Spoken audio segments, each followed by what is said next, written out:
My team designed a brand new jelly roll quilt for me to try for the first time on camera. So I just flipped through the instructions and check me out while I struggle bus along the way and change up the pattern according to Kimberly's style.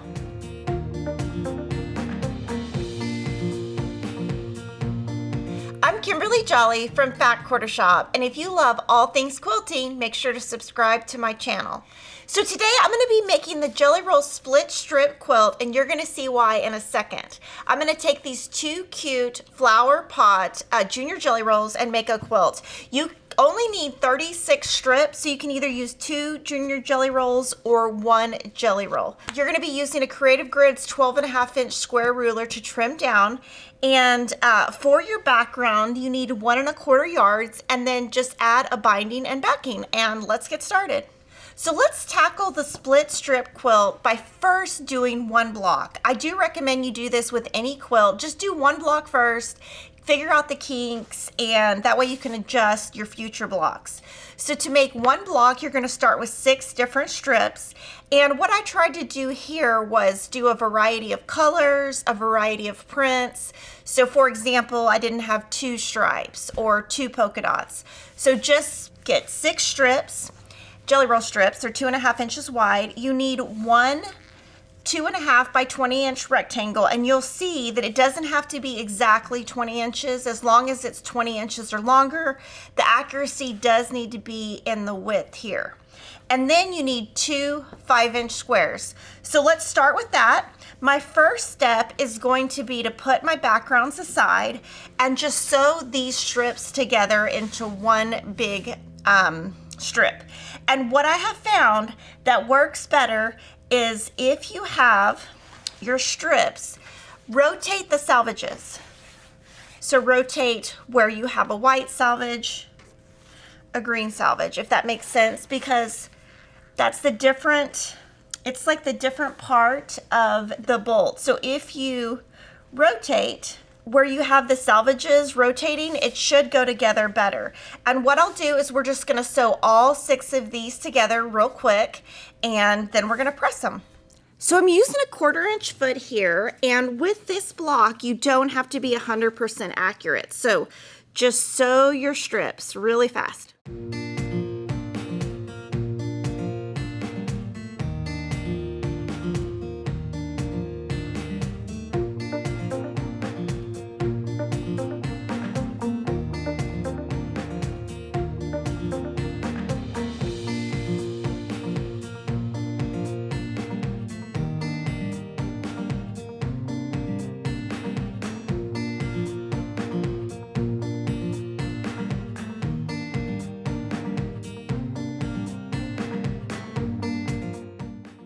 So from here, you'll see that I have 2 together, 2 together, and 2 together. From here, I think it's easier to iron before you do the next step. And I'm just gonna press to any side. It really does not matter. It is important to set your seam though, so iron across and set your seam just to make it nice and flat. And you'll see that it kind of gets wavy. It's kind of wavy, but it'll work itself out. So from here, just finger press to one side and just put your iron right on that crease and press. Now, one thing I didn't say is I did starch all of my fabric before I started, and jelly rolls will shrink across the length, not the width. So now that I've got it ironed, it looks much straighter. I'm going to do that on all 3 strip sets.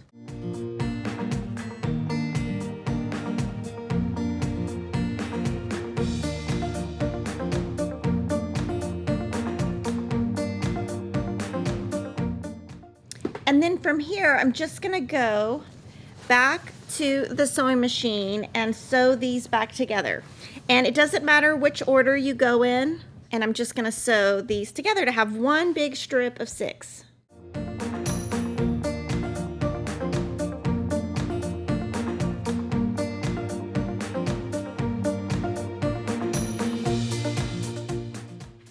And to make it easier, I'll go ahead and iron this little section first and then add the last strip.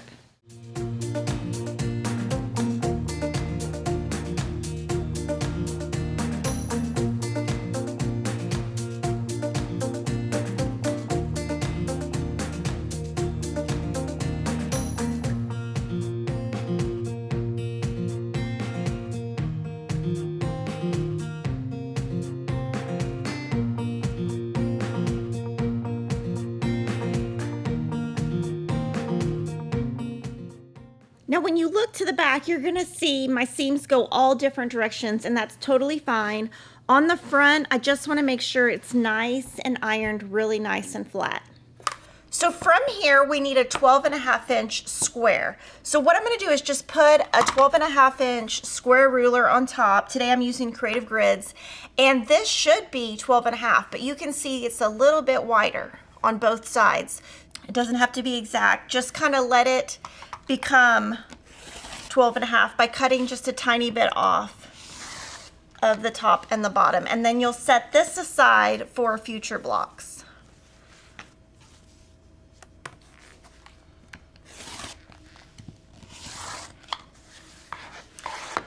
So now this is 12.5. We're gonna cut this on the diagonal. So you just need to have a long enough ruler, and you just wanna cut this way.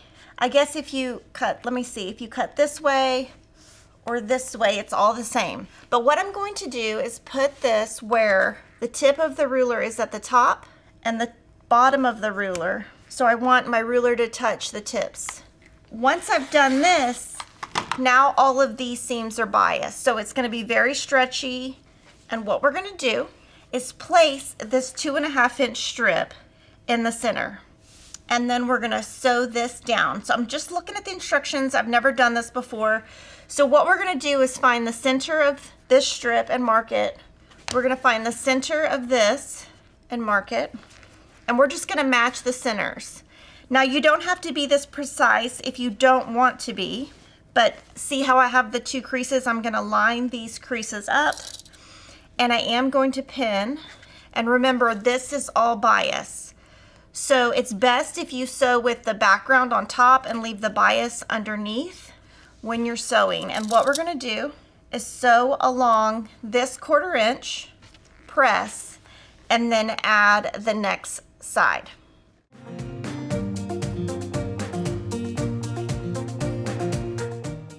So from here, now you can see how it's kind of wavy a little bit. That's because those are all bias. Set your seam. Finger press to one side. For me, it's easiest to press toward the background. And here you're gonna match up those centers again.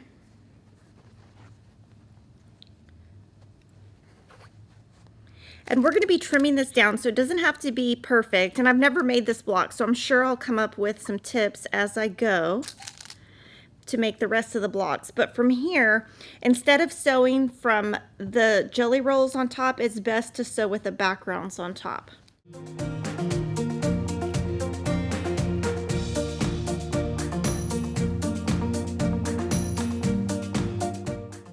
And you're gonna see that they do not line up across. Your lines are not supposed to line up, and that's gonna be the beauty of the quilt at the end, you're gonna see.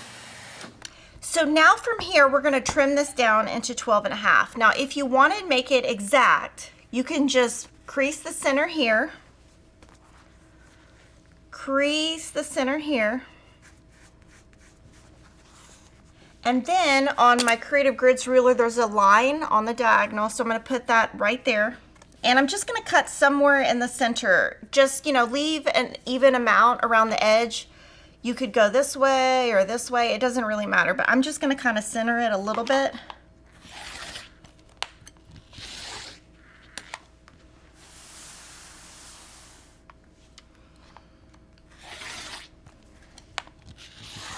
And this doesn't have to be exact because these are not gonna line up with anything later, so it does not have to be exact. Now from here, I'm gonna take 2 of my background squares that are 5 inches, and on the wrong side, I'm gonna draw a line from corner to corner with a friction pin, and you can do that any way you would like. Any kind of marking pin you want, doesn't have to be friction. And then from here, we're gonna put these on the corners that background is already on, so it's gonna kind of look like this. Now, you wouldn't wanna do this, because if you do this, your quilt is not gonna come out the same. So because these squares are 5 inches, which is pretty big, I am gonna pin these down. I'm gonna use an open toe foot, and just sew directly on that line.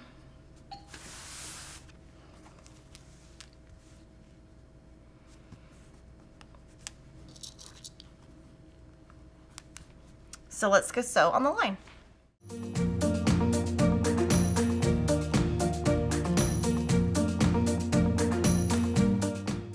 So from here, I'm going to trim a 1/4 inch away,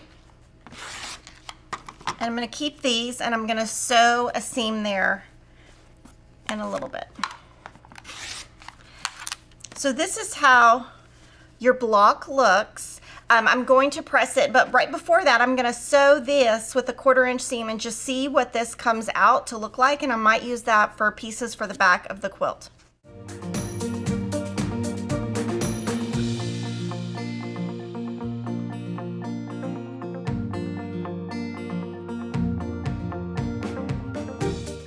Now this seam right here, we need to press open, because when you start assembling this quilt, the way we have the assembly, these will touch each other. So just press this open.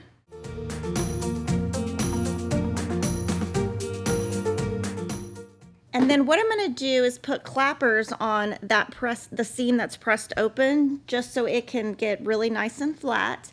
And from here, I'm just going to press these, see what I get, and I'm going to do this with all the blocks, and I'll see what I decide to do with them at the very end.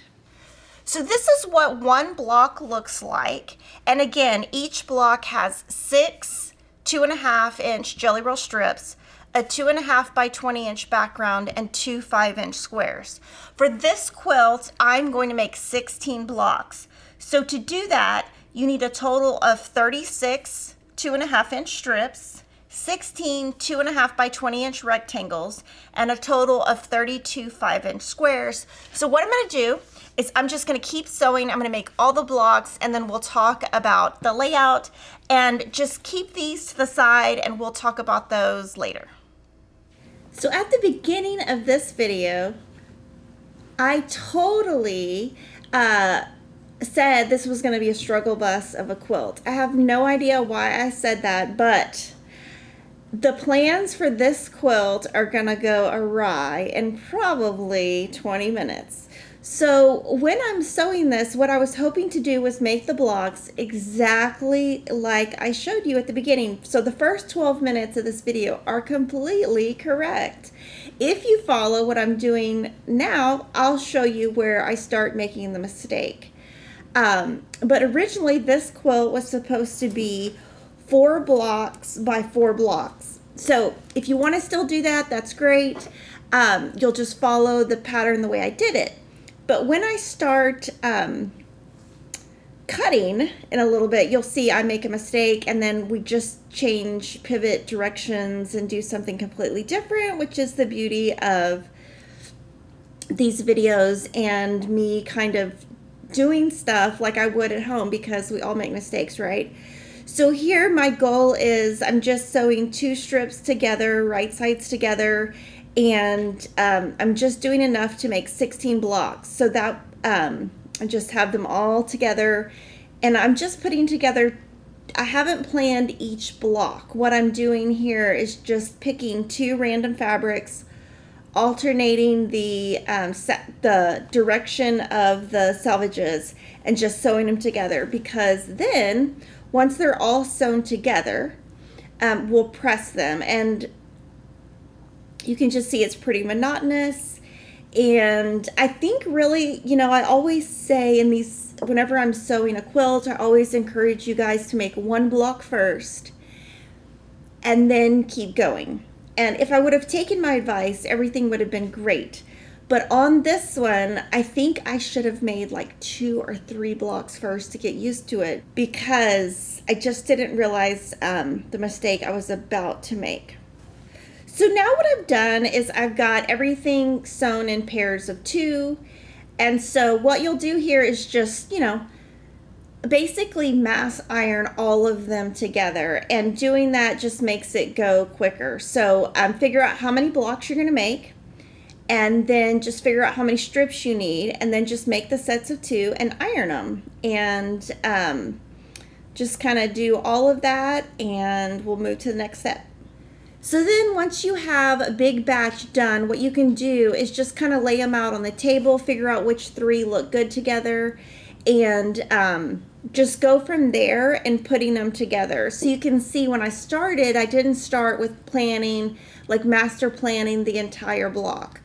What I've done is just make a lot of sets of 2, mix and match them, figure out what you think looks best to make your blocks, and then that will make your process go faster in that you are kind of mass doing everything all at once. And so you can see as I do it, I kind of pick the ones I think look best together, fold them together, and then put all of those together.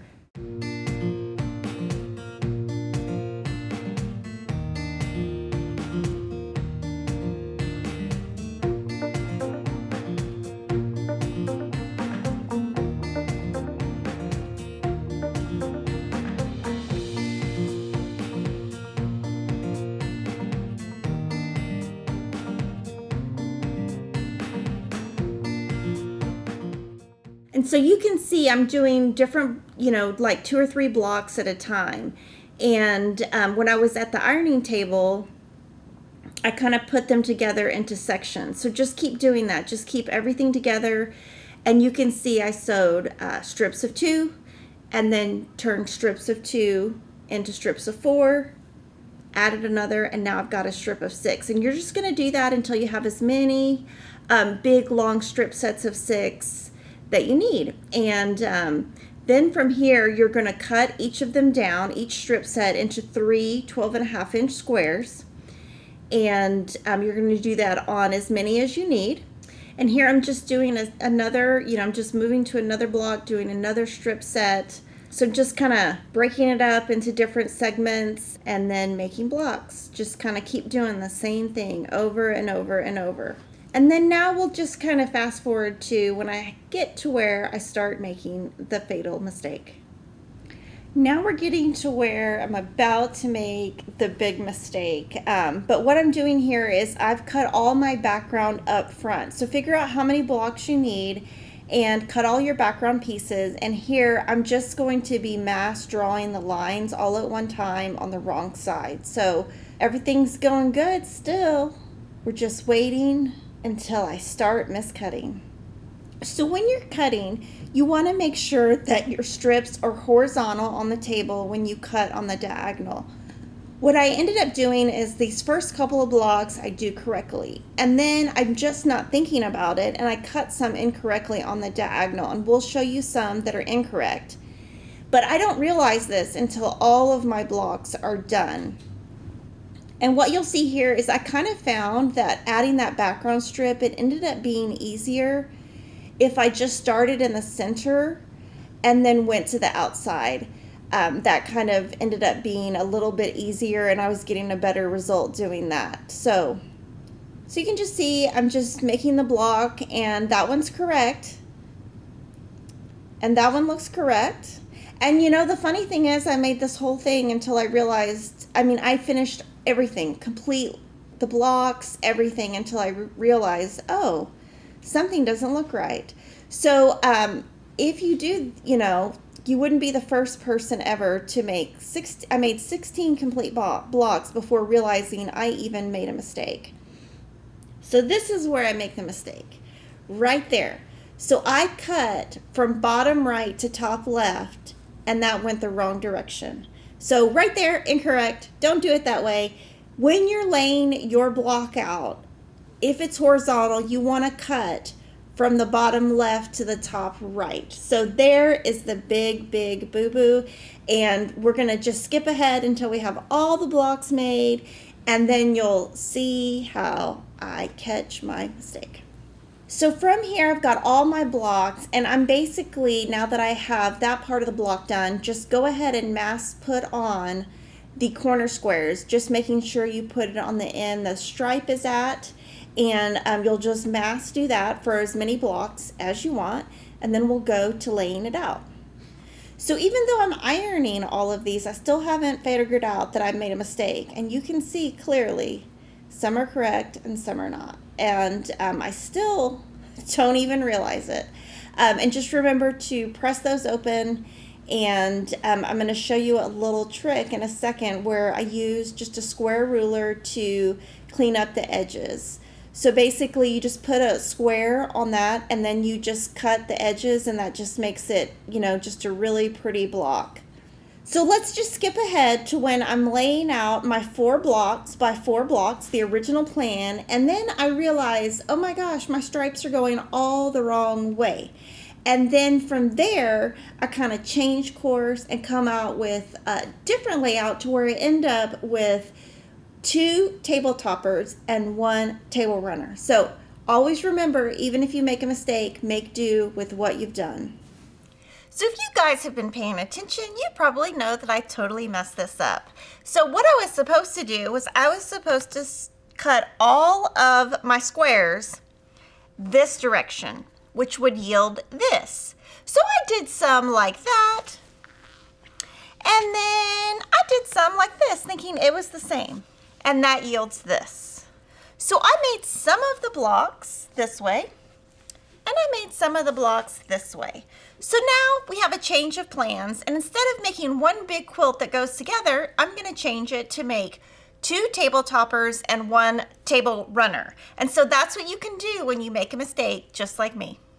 So this quilt obviously didn't turn out the way it was supposed to be, because we had originally planned for this to be 4 blocks across by 4 blocks down. And obviously I could have sewn it together, it would have looked really bad. So what we decided to do is do 4 blocks that were pieced vertically, which is the correct way. Then I made a second table topper the same way, but then on this bottom row, I am just putting my horizontal blocks. And so I'm gonna go off camera. I'm gonna sew all of that because I need a little break because I'm totally upset that I messed up. But then what I'm gonna do is have a video after this that you can watch where I put together some backings if you are a member of our YouTube channel, so you can look forward to that. So when you make a mistake in your sewing room, you don't have to like throw everything away. You can just like, you know, revamp it a little bit. So I got it all sewn together, and it took me about 5 hours to make the 2 table toppers and the table runner. I think it looks great. Make sure you subscribe, like, and comment. And if you want to see how I do my backing part, all you have to do is come over and join our membership, and you will see that there. So see you next time.